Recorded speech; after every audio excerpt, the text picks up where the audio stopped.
Hello and welcome to tonight's CLNS Media Patriots Roundtable. I'm your host, Nick Qualia, sitting here with Marv and with Mike Molyneux per usual. All right, guys, so we're coming off of another bad Patriots offensive performance. This week it was against the Texans. You see the Texans linebackers coming in dressed up as the SWAT team. I think that's what makes me the most angry about this entire situation, about the Patriots losing to the Texans. They walk in like the SWAT team, and everybody's like, oh, the Letterman jacket game, it's that all over again. And they beat the piss out of the Patriots. That's what I don't like about this, because we lost a big opportunity to make fun of these guys. But anyway, Patriots offense, another big issue night. 28-22 final score. The score is very misleading. It was not that close of a game. The Patriots offense stunk for a majority of the night. So that leads us to the main question of this episode. Guys, the Patriots offense just struggling week after week. What is the biggest problem that you guys think is going on with this Patriots offense right now? And with that, are they going to be able to fix this issue that you guys choose? Marv, let's start off with you. I mean, it's a lot. There's a lot to go by. And, usually on this show, we've been attacking the offensive line crazy of how poor they've been playing. I don't know if it was really mostly the offensive line. I think it was just Marshall Newhouse. Newhouse was getting a lot of the hit, but the offensive line in general wasn't doing so well either. But now, a couple weeks in with Isaiah Wynn, taking care of that left side. And you still have some guys on the offensive line going down. You lost Ted Karras. Now you have Ferentz in there, I believe, that's in the middle. But the wide receiver depth is the issue with the offense at the moment. N'Keal Harry, 1 week he's a featured wide receiver. The next week he's nowhere to be found. Philip Dorsett, it seemed like he was the golden child for the New England Patriots in the beginning of the year, when he was that fourth receiver. Now he's no longer the fourth receiver. Sometimes he's playing as the wide receiver 2 on this offense. And so, better corners are on him, and he's shown that he can't be that guy. Edelman, teams have figured out, okay, just double team him. And, Brady's eventually is going to have to look elsewhere. He's the only reliable target. Double team, you're fine. Right. And then Mohamed Sanu, here's a guy who had one really good game against us, against the Ravens when you lost him. He had 10 catches, so it seemed like there was hope. Then the last 2 weeks, he's trailed off. Even the last week on a 4th and 1, a big play where you needed, they threw the ball to him, and it ended up becoming a drop. So Sanu doesn't look like he's all out where he's supposed to be, because he's more of a wide receiver 3, and he's looking like he needs to be a wide receiver 2. So all of these wide receivers are playing out of their role right now, and it's hurting everything because they're just not ready. Jacoby Myers, he's doing the best that he can. I can say he's a bright spot, but it seems like week in and week out, he's running the wrong route. So I really don't understand. It's really tough. It's been bad watching that. It's bad. It's been really tough to watch these wide receivers go right now. And that's not just to say the wide receivers are the only problem. I know on this show we're going to be talking about a lot of other issues with the Patriots. But right now, I think the biggest issue on the offense has to be the wide receiver depth, because these guys are just playing out of position, in my opinion. Yeah, and I mean, look, like you mentioned Jacoby Myers, and I think that it's almost unfair for the way that people are going after him, but at the same time, like, you're put in this role, so you're going to be hit with criticism. Look, if the Patriots receiving core, he is, whether we like it or not, guys, he's a main focus point of this receiving core. And like you said, and I'm going to hit on this a little bit later too, there's been issues just with Tom Brady throwing the ball to areas where he thinks his receivers are going to go, and then nobody ends up in that area. We saw one key one last night. I think Edelman broke to the right, and instead Brady throws to the 5-yard line on the left where nobody was to be found. Mike, before we jump over to you, though, guys, ExpressVPN is bringing you guys this show this week. Do you guys want to be able to watch every single NFL game this season, no matter where you live or what team you root for? This season, there's a proven way to watch every football game live for a fraction of the price of DirecTV or NFL Sunday Ticket, and that is ExpressVPN. Here's how it works. Use ExpressVPN to buy the International Game Pass. ExpressVPN lets you spoof your location so you can buy the International Game Pass for just $125, and you guys can stream all of the games. ExpressVPN comes with apps for your computers, mobile devices, and digital media players like Fire TV. Plus, use ExpressVPN every time you go online to keep all of your network data encrypted, secure, and safe from hackers. ExpressVPN is the fastest VPN I've tried. Costs less than $7 per month and comes with a 30-day money-back guarantee. Guys, I got to buy MLB TV now that everybody's going off of cable. So I'm going to have to use ExpressVPN to spoof my location so they don't block out Red Sox games on me. Enjoy all 256 games of the 2019 NFL season with the world's most trusted VPN, ExpressVPN. Protect your online activity today and find out how you can get 3 months free at expressvpn.com/beat. That is expressvpn.com/beat for 3 months free with a 1-year package. Visit expressvpn.com/beat to learn more. All right, Mike. A lot of problems with this Patriots offense. Where do you start? What do you think the head of this monster is right now? I think Marv kind of touched upon it a little bit there in terms of talking about the wide receivers.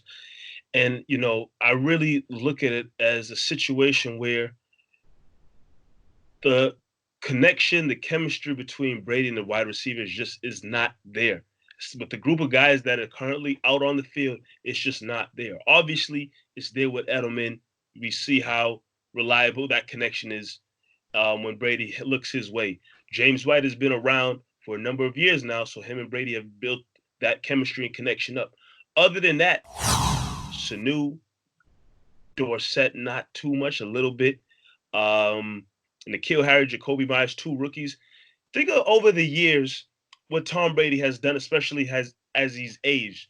Last couple of seasons, you've seen Brady, whether he's not at OTAs or mandatory mini camp or whatever, he somehow finds time within the summer on some beach somewhere in Montana, wherever. He's throwing the ball to Edelman. He's throwing the ball to Josh Gordon. He's throwing the ball to Gronk. Guys before that, Amendola, Wes Welker. I think Brady has reached a stage now where, and I think he's made it clear multiple times through interviews and whatnot, that when he has that chemistry with guys, that that trust with them, it leads to success for the Patriots. I can honestly say and believe that I don't think Brady has that with these guys. These last couple of games, not at all. Not at all. In these last couple of games, you've seen it in the stats. Edelman and James White, for the most part, are targeted like 10 to 12 times, and the next guy on the list maybe has 4 or 5 targets. But for the most part, through the stats, it shows that he's forcing the ball to Edelman and James White. And yes, I'm not saying it's just because of the connection. You have rookies like N'Keal Harry's not on the field, so you can't really explain that. But I feel as if with the current receivers that the Patriots have, the fact that Tom Brady doesn't probably have the chemistry that he wants, the trust that he wishes he had with them, it makes things tough. And this is why probably we see him angry in post-game interviews and on the sidelines. He's angry and upset because he's throwing to guys that he doesn't trust. Now, should the Patriots be catering to Tom Brady and putting him in a situation where he has all the receivers he wants? Yeah, I think he's earned that. I think he's earned to have who he wants out there in terms of trusting. That's why people say, well, he's mad that they got rid of Antonio Brown. Hell yeah, I believe he's mad that they got rid of Antonio Brown. He's probably a little upset they got rid of Josh Gordon, even though he should be pissed they got rid of Josh Gordon. Yeah, I need to know what the hell happened. Yeah, we don't know what happened, but I'm probably sure Brady's like, damn, this is a guy who I put in some work with over the last couple of seasons, and now he's also gone. And he had those summer workouts with him that you mentioned. Summer workouts as well. Brady puts in time and effort with a couple of these receivers that he knows is going to be a huge part of the team.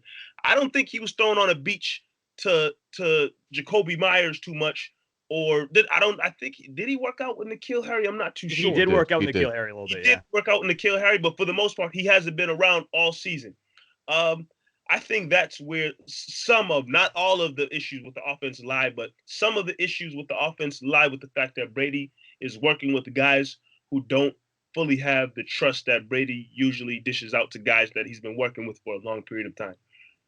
Yeah, and look, I don't want to give any excuses to Tom Brady for this because he's definitely been a problem this year. Like he's had open targets Not giving that he's him completely any missed. passes either. Oh no, yeah, I'm with you on that. Like you cannot give this guy pass because he's had open receivers that he's just blatantly missed.